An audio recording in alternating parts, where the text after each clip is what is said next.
Okay, Algebra 1 people, part 2, I'm starting with number 9. Tell whether the sequence is arithmetic, and then explain how you know it's arithmetic if the sequence is arithmetic, and yes, it's going to be arithmetic.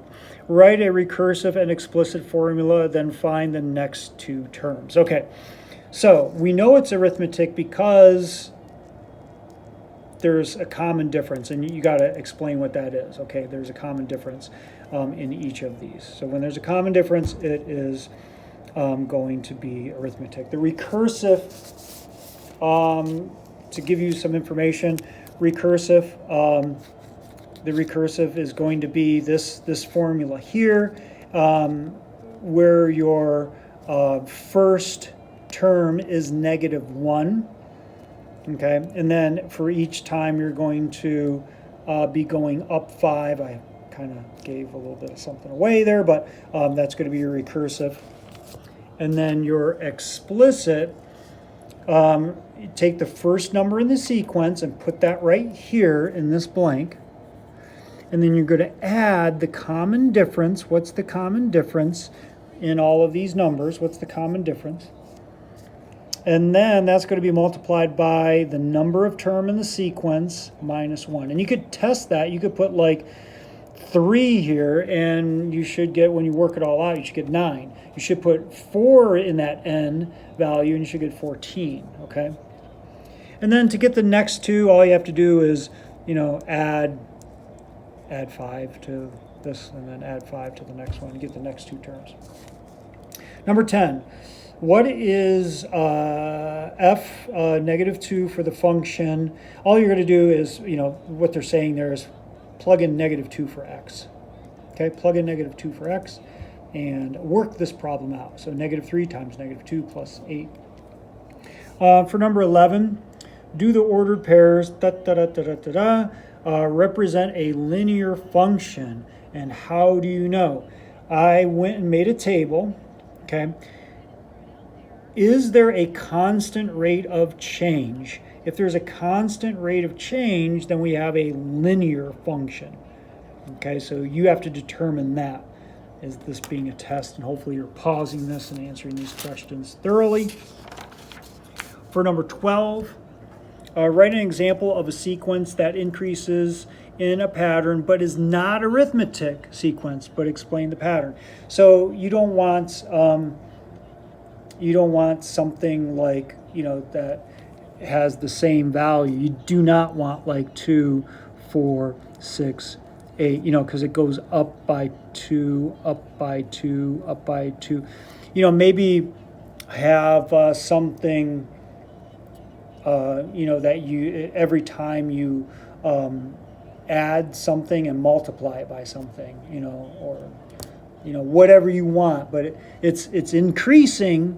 So it's going up, but it's not arithmetic. Maybe it's not the same each time. Maybe it's 2, and then the next time you're adding 3, then you're adding 4, or something like that.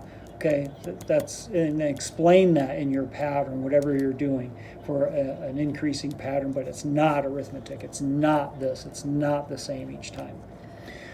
13, what is an independent variable and what is a dependent variable? And when giving an explanation, be sure to tell which variable corresponds to the input and the output of a function. You could see that I made a little boo-boo, but to your benefit, I wrote these words before I read the third sentence, I should say. But anyways, explain which one of these would be the x values, which one would be the y values when we're talking about, x and y values and t-charts and, all these formulas that we're going over. 14, what is the difference between a linear and a nonlinear function? Remember the word line in there is going to be key for you in your explanation of linear and nonlinear function. Be sure to explain what happens to the y variable in both types of functions, okay? So how does the y variable increase or decrease in a linear function? How about in a nonlinear function? Okay, you're going to want to explain that. For 15, is the following function below in the table a linear or nonlinear function? How do you know?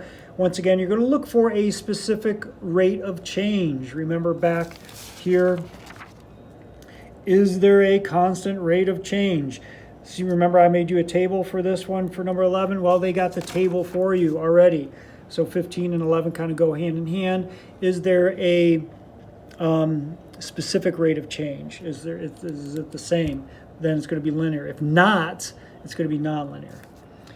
For 16, write a function rule for the scenario.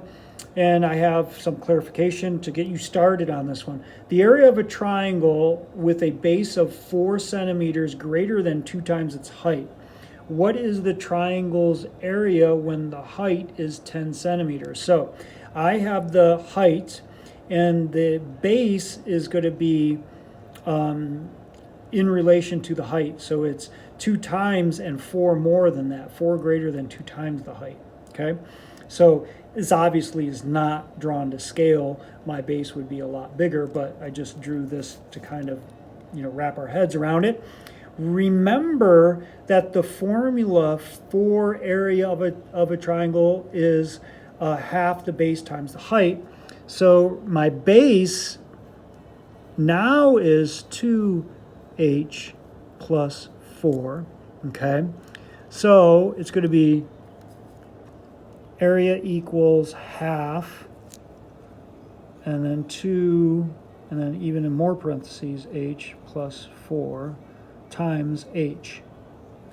Now, for my height, I'm going to plug in 10 into these 2 h's, and you're going to work that problem out. We'll do these parentheses first, take half of it, multiply by the h again, by the 10, and you should be able to figure that out. Hopefully this helps. And it's a test, take your time, and good luck.